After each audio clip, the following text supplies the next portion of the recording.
ரொம்பவே ஒரு துக்கமான ஒரு விஷயம் தான். மனோஜ் அவர் வந்து இறந்துட்டார். பாரதி ராஜா சன்னு. ஒரு தந்தையா வந்து பார்த்தீங்கன்னா, இது பாரதி ராஜாவுக்கு எந்த மாதிரி ஒரு வலியை எல்லாரும் சொல்கிற மாதிரியும் நானும் கூட சொல்கிறேன். என்னன்னு கேட்டால் மிகப்பெரிய ஒரு துக்கம்தான் இது. இப்போ அவருக்கு வந்து இந்த மன அழுத்தம் இருந்ததுன்னு வந்து சொல்றாங்க எல்லாருமே. இந்த மன அழுத்தம் வந்து இவர் திரைத்துறையில வந்து ஜெயிக்க முடியல அப்படின்றதுனால மட்டுமா, இல்ல அவருக்கு ஃபேமிலி ரீதியாகவும் வேற ஏதாவது பிரச்சனைகள்?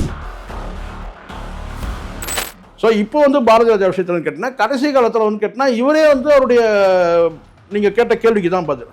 மனைவியோட கருத்து வேற்றுமையில் தனியாக இருந்திருக்கிறாருன்னு வச்சு. இந்த வயசில் நீங்கள் வந்து ஒத்துமையாக இருந்தீங்கன்னா தான் நீங்கள் ரெண்டு பேரும் வந்து பார்த்தீங்கன்னா வந்து ஒன்றா காரில் கிளம்பி போய் பிள்ளைக்கு வந்து ஆப்ரேஷன் பண்ண பிள்ளைக்கு ஒரு ஆதரவாக பக்கத்தில் இருந்து கேட்டால் அது ஸ்ட்ரென்த். அதான் சார் பலம். நீங்கள் பணம் காசு கொடுத்துட்டேன், சொத்து கொடுத்துட்டேன், நீலாங்காரில் ஒரு வீடு கொடுத்துட்டேன், அங்கே வந்து இதை கொடுத்துட்டேன், அதை கொடுத்துட்டேன்லாம் அதெல்லாம் உயிரை காப்பாற்றாது. நீங்களும் சரி வீடியோ கருத்தம்மால ஒரு அற்புதமான படைப்பு. நான் சொல்கிறேன், இன்னைக்கு வெளிப்படையாக மனசுட்டு சொல்கிறேன். நான் பெண் சமுதாயம் வந்து கடைசியாக ஒரு விஷயம் சொல்வேன், இருந்தாலும் அதை இப்போ சொல்லிடுறேன். ஒட்டுமொத்த பெண் சமுதாயமும் பாரதி ராஜாவை வந்து தலையில் தூக்கி வச்சு கொண்டாடணும். ஏன் சொல்லுங்க? கருத்தம்மான்னு ஒரு படம் எடுத்தார் 90s வந்து பார்த்தீங்கன்னா 90களில் பெண் சிசு கொலையை வந்து கேட்டால் சர்வசாதாரணமாக நடந்துட்டு இருந்துச்சு. அதை உடச்சி தூளாக்கின ஒரு சார் பாரதி ராஜா. சொல்லும் போதே புள்ளரிக்கு பாருங்க. ஏன்னா அந்த படம் பார்த்தோம் அத்தனை பேரும் பார்த்தீங்கன்னா பெண் பிள்ளைகள் மேலே அவ்வளோ பாசமாயிடுவாங்க எல்லாருமே, ஒட்டுமொத்த அப்பாக்கள் உட்பட. ஆனால் இந்த இடத்துல கடைசியாக நான் முடிக்கும் போது ஒரு வார்த்தை நான் சொல்கிறேன், தவிர்க்க முடியாமல் தான் நான் சொல்கிறேன். பெண்கள் விஷயத்தில் வந்து கொஞ்சம் டேமேஜ் தான் யாருக்கு, பாரதி ராஜாக்கு. அது வெளிப்படையாக நம்ம பேசி தான் ஆகணும்.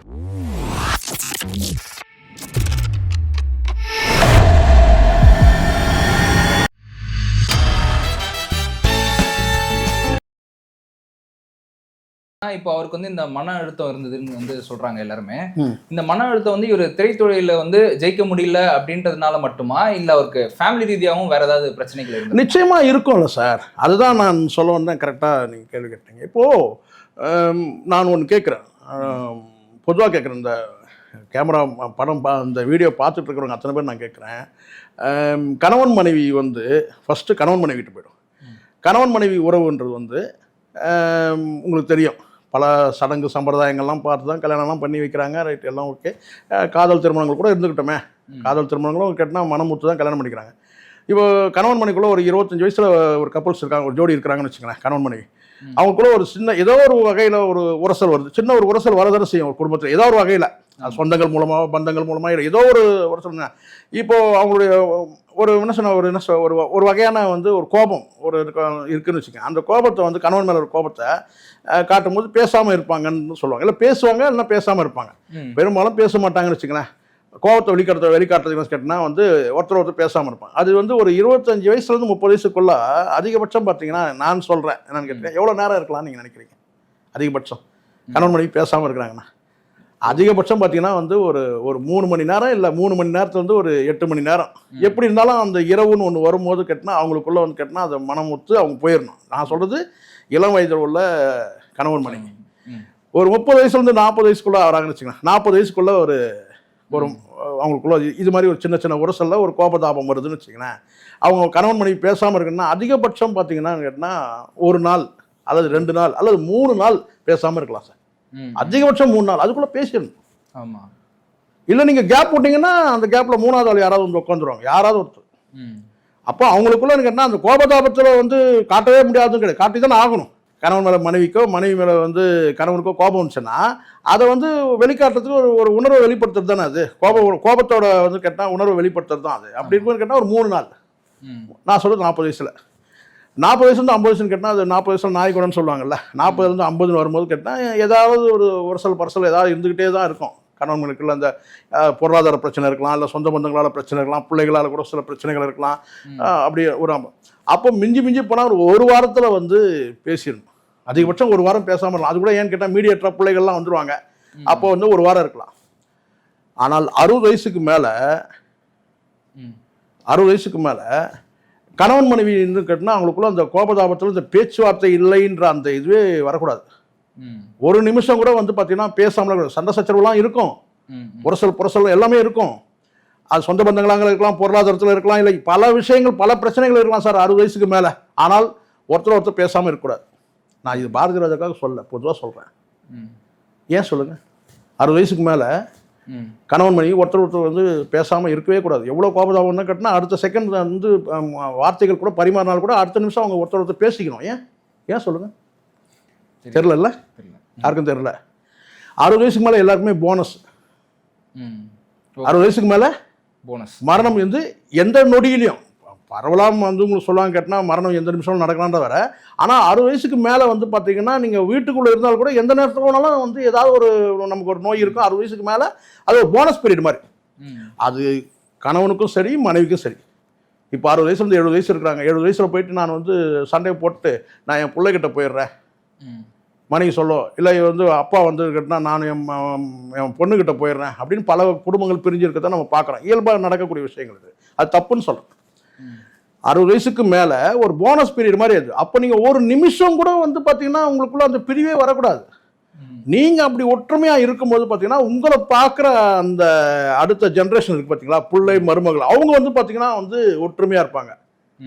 இதுதான் வந்து வழிகாட்டுதல்றது. ஓகே.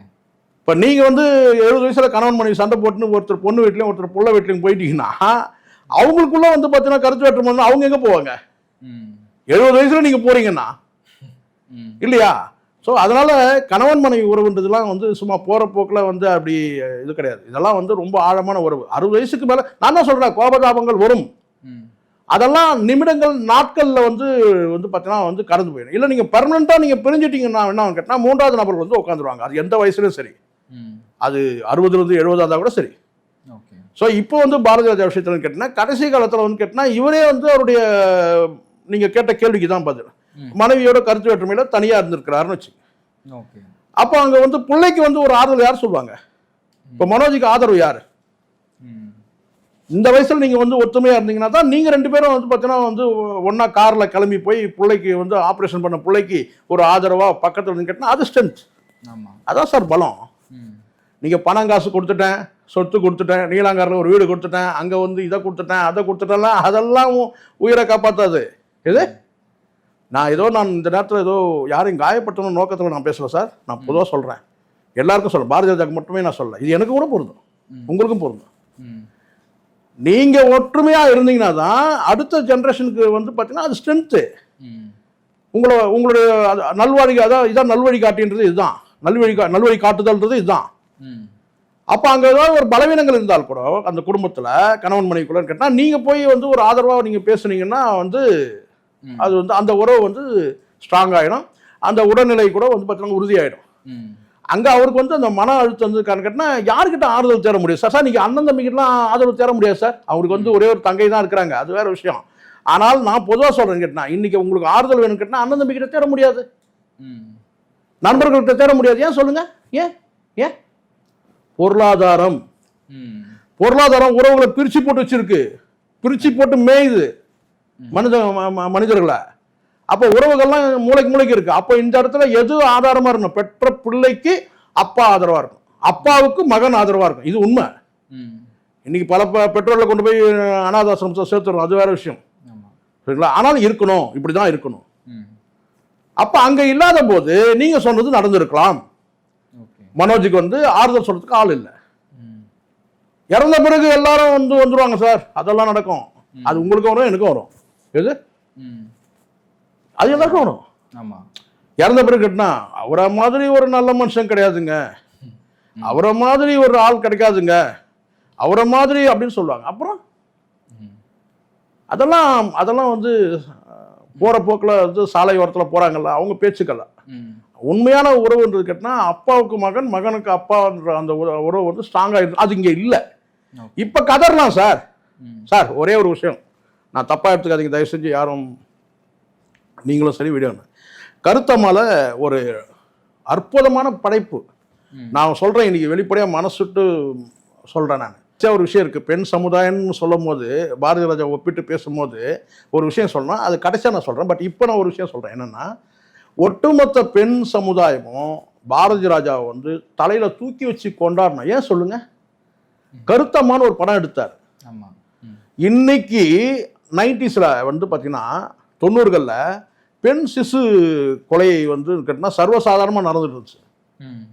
கேஸை கூட நீங்கள் ஃபைல் பண்ண முடியாது, அப்படி நடந்துருந்துச்சு. ரகசியமாக தென் மாவட்டங்களில் ரொம்ப உச்சத்தில் இருந்தது பெண் சிசு கொலைன்றது. கேட்டினா கள்ளிப்பால் ஊற்றி கொண்டுடுவாங்க. அதே மாடர்ன் சிட்டியில் வந்து என்ன செஞ்சான்னு கேட்டிங்கன்னா மெடிசன் மூலமாக அபார்ஷன் பண்ணுறதுன்னு ஒன்று நடந்துருச்சு.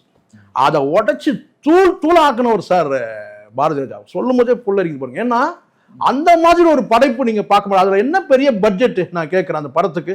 ஒரு பட்ஜெட்டும் கிடையாது. எல்லாமே வந்து பாத்தீங்கன்னா வந்து பார்த்த முகங்கள் எதுவுமே கிடையாது. ராதிகா மட்டும் அந்த ராஜஸ்ரீ நடிகைக்கு குரல் கொடுத்துருப்பாங்க, பின்னணி குரல். அது வந்து ராதிகா வந்து நடிப்பை கூர்ந்து கவனிக்கிறவங்களுக்கு தான் அந்த குரல் ஞாபகம் இருக்கும். அந்த ராஜஸ்ரீ நடிகைக்கு வந்து குரல் கொடுத்துருப்பாங்க ராதிகா, அவ்வளவுதான். வடிவுக்கரசி ஃபெமிலியரா இருப்பாங்க. பெரியார்தாசன் வந்து ஒரு காலேஜ் ப்ரொஃபஸர். அதில் நடிச்சிருக்க அத்தனை பேரும் ஜனகராஜ் இவங்கெல்லாம் சாதாரண நடிகர்கள் தான்.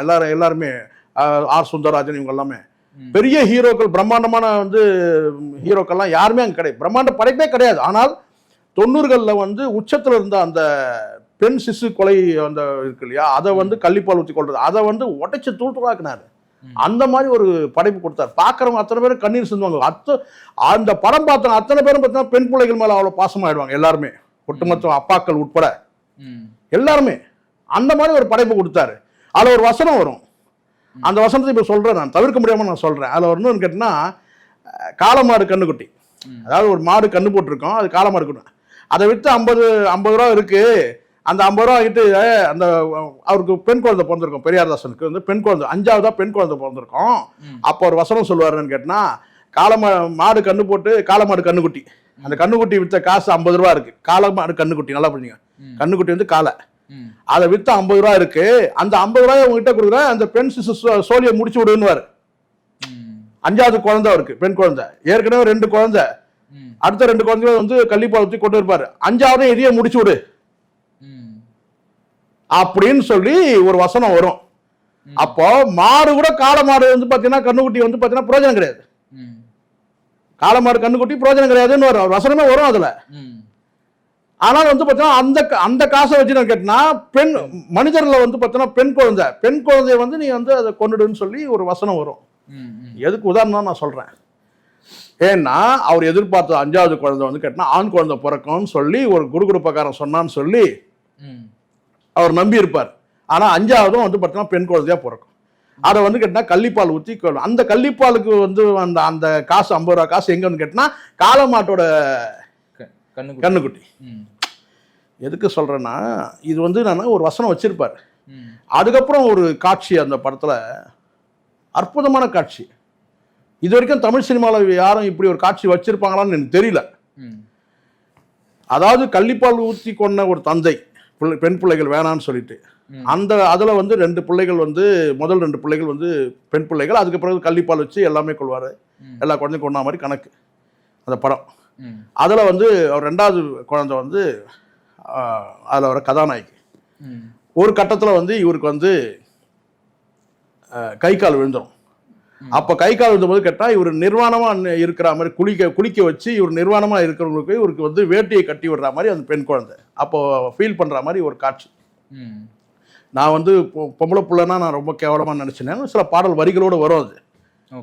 நான் வந்து இன்னைக்கு வந்து நீ எனக்கு வந்து பிள்ளையா இருக்கிறான்ற மாதிரி சொல்லுவாரு. பெண் பிள்ளையா இருந்தாலும் வந்து பார்த்தீங்கன்னா வந்து அங்க வந்து ஆண் பிள்ளை மாதிரி எனக்கு வந்து அந்த சேவை செய்யற மாதிரி அந்த காட்சி இருக்கு. சொல்றேன் நான், இதெல்லாம் வந்து அற்புதமான காட்சி.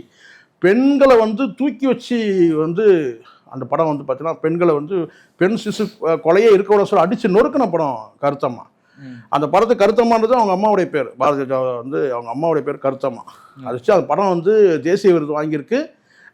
வந்து அந்த விருதை கூட பார்த்தீங்கன்னா அவங்க அம்மா தான் போய் வாங்குவாங்க ஜனாதிபதி கிட்ட, தயாரிப்பாளர் இல்லையா. அது சொல்கிறேன் எதுக்குன்னா, இப்படி ஒரு படைப்பாளி அவர். அதாவது கேட்டினா அந்த படத்தை ஒப்பீட்டு அளவில் நம்ம பார்க்கும்போது பார்த்தீங்கன்னா, இன்றைக்கி வந்து ஒரு மகன் வந்து இன்றைக்கி அவர் வந்து கஷ்டப்படுறதுன்றதுக்கு, ஆண் பிள்ளை எழுந்து அவர் கஷ்டப்படுறதுக்குன்னா, நமக்கு வந்து அந்த காட்சியெல்லாம் ஒப்பிட்டு நம்ம பார்க்குறோம். ரொம்ப வருத்தமாக இருக்குது. இந்த துக்கத்துலேருந்து அவர் மீண்டு வரணும். ஆனால் இந்த இடத்துல கடைசியாக நான் முடிக்கும் போது ஒரு வார்த்தை நான் சொல்கிறேன், தவிர்க்க முடியாமல் தான் நான் சொல்கிறேன். பொதுவாக வந்து ஒரு படைப்பாளி வந்து படைப்பு திறன்மிக்க ஒரு ஆளுமை வந்து அதாவது நடைமுறையில் எப்படி இருக்கிறாங்க அப்படின்னு சொல்லி பார்க்கும்போது நடைமுறையில் வந்து பாரதி ராஜாவுக்கு வந்து பார்த்தீங்கன்னா ஒப்பீட்டு அளவில் பார்க்கும்போது ஒரு இயக்குனராக வந்து விமர்சிக்கும் போது ஏன் வாய்ப்புகள் மறுக்கப்படலாம், இதனால் கூட வாய்ப்புகள் மறுக்கப்பட்டிருக்கலாம். பெண்கள் விஷயத்தில் வந்து கொஞ்சம் டேமேஜ் தான். ஓகே, யாருக்கு? பாரதி ராஜாவுக்கு. அது வெளிப்படையாக நம்ம பேசி தான் ஆகணும். அவருடைய பெருமைகளை பற்றி பேசும்போது மிக சிறந்த ஆளுமை, யாருமே ஒப்பிட முடியாத அளவுக்கு வந்து படைப்புகளை கொடுத்துருக்காரு. அதுவும் கருத்தமானதுக்கிட்ட பெண்கள் தலையில் தூக்கி வச்சு கொண்டாடக்கூடிய ஒரு படம் யாரு? வந்து பாரதி ராஜாவை. ஆனால் ஒரு இயக்குனராக வந்து அவர் சினிமா வாய்ப்புகள் வந்து நடிகைகளுக்கு கொடுக்கும்போது அவருடைய நடத்தை குறித்து சில விமர்சனங்கள் இருக்குது. சினிமா வட்டாரத்தை நான் நாகரிகமாக சொல்கிறேன், ரொம்ப டீசெண்டாக சொல்கிறேன். நடிகைகள் வந்து அவர் நடிக்க வைக்கிறதும் சரி, அவங்கள வந்து பார்த்தீங்கன்னா வந்து தேர்வு செய்கிற முறை, சினிமாவில் பயன்படுத்த முறை, திரைமறைவுக்கு பின்னால் வந்து பல விமர்சனங்கள் வந்தது. அது வந்து கடந்த காலத்தில் வந்து ஒரு நடிகையின் கதைன்னு சொல்லிட்டு குமுதம் ஜார்னலில் வந்து அது வந்து ஒரு நடிகையின் கதை கூட 6வது எபிசோடு வரும்போது நினைக்கிறேன் 5-6 எபிசோடு வந்துடுச்சு. அந்த 6வது எபிசோடு வரும்போது அதாவது ஒரு நடிகை வந்து தனக்கு நேர்ந்த நடிகையின் ஒரு நடிகைகளுக்கு என்ன மாதிரிலாம் கொடுமை, ஒரு நடிகை இல்லை, நடிகைகளுக்கு என்ன மாதிரியெல்லாம் வந்து சினிமாவில் வந்து கொடுமைகள் நடக்குதுன்னு சொல்லிட்டு அதை வந்து குமுதம் ஜார்னலில் எழுதுனாங்க. அதில் ஒரு 6வது அந்த எபிசோடு வரும்போது பாரதி ராஜா தலைமையில் ஒரு பெரிய ஒரு கூட்டம் போய் குமுதம் ஆஃபீஸில் பெரிய அளவில் போராட்டம் பண்ணி கல்லுகளெல்லாம் விட்டு பண்ணி அந்த நடிகையின் கதைன்ற அந்த தொடரே வராத நிறுத்திட்டாங்க. அப்போ பாரதி ராஜா எப்படிப்பட்டவர் பாருங்க. அதை நீங்கள் ஒப்பிட்டளவு பார்க்கணும். இந்த இடத்துல அவர் வந்து காயப்பட்டு நமக்கு நோக்கம் இல்லை. அதில் இவரோட பேரை குறிப்பிட்டிருந்தாங்களா? அந்த ஆமாம், பாரதி ராஜா தலைமையில் தான். பாரதி ராஜா தலைமையில் அந்த குமுதம்ல வந்த அந்த இதுல இவரோட பேரை மென்ஷன் பண்ணியிருந்தாங்க. பாரதி ராஜா தலைமையில் யார் யாரெல்லாம் போனாங்கன்ற அந்த பீரியட்ல இருந்த பீக்கில் இருந்த நடிகர்கள் நடிகைகள் எல்லாருமே வந்து ஒன்று திரண்டு போய், நான் சொல்றது கிட்டத்தட்ட ஒரு 35 வருஷம் இருக்கும். Okay okay. ஒன்று திரண்டு போய் வந்து அடிச்சு நொறுக்கிட்டாங்கன்னு வச்சுங்களேன். அதாவது கேட்டினா அந்த அந்த தொடர் வராமல் நிறுத்திட்டாங்க. இது வரலாறு, அது நடந்தது. ஏன்னா நடிகைகளுக்கு நடக்கக்கூடிய கொடுமைகளை பற்றி பேசணும். நடிகைகளுக்கு கொடுமையே நடக்கலன்னு வச்சுக்கோங்களேன், அதை இவங்க போய் தடுக்க வேண்டிய அவசியமே இல்லையே. பல உண்மைகள் வெளியே வருன்றதுக்காக அதை செஞ்சாங்க. மற்றபடி வந்து அதுதான் நான் சொல்றேன்னு, சினிமா வந்து வட்டாரத்தில் வந்து சில வந்து இயக்குநர்களுக்கு சில வந்து குவாலிட்டி பார்க்கும்போது பெண்கள் விஷயத்தில் இவர் நடிக்க வைக்கிற விதம்னு கேட்டால் நடிகைகளை வந்து அடிச்சு கூட நடிப்பை வர வைப்பாரு அப்படின்னு கூட சொல்றாங்க. ஸோ திரைமறைவிலையும் வந்து கேட்டால் சில விமர்சனங்கள் வந்து பாரதி ராஜா மேலே இருந்தது, உண்மைதான் நடிகைகள் குறித்து.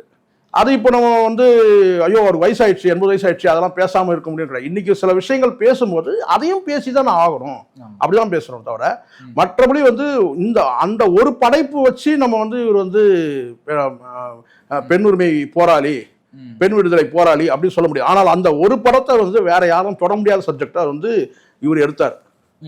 அந்த பெண் சிசு கொலை போது கட்டினா அந்த லோ பட்ஜெட் படம் பிச்சுக்கிட்டு ஓடிச்சு படம். பட்டி தொட்டியெல்லாம் ஓடிச்சு, பெரிய அளவில் பேசப்பட்ட படமா இருக்குது. மொழியாக்கம் பண்ணி கூட அந்த படம் வந்து பெரிய அளவில் வந்து தெலுங்குலாம் நல்லா போச்சு அந்த படம்.